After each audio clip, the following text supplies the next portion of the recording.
நீரின்றி அமையாத உலகு அப்படின்னு சும்மா சொல்லுவேன்.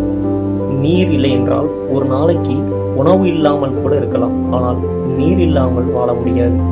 அதுபோல நீர் எவ்வளவு முக்கியம் அப்படின்னு எல்லாரும் இதை தெரிஞ்சிருக்கணும்.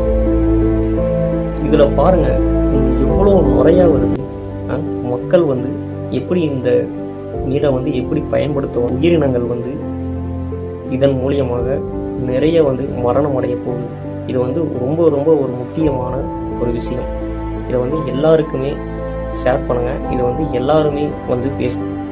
இந்த பாதிப்பு சின்ன சின்ன உயிரினங்களுக்கு மட்டும் இல்லை, இது மனிதர்களுக்கும் தான். உலகம் எதை நோக்கி சென்று கொண்டிருக்கிறது அப்படின்னு பாருங்க. எதையோ வைரலாக்குறீங்க, ஆனால் இந்த ஒரு முக்கியமான ஒரு விஷயத்தை பற்றி நீங்கள் எல்லாருமே பேசணும். நன்றி.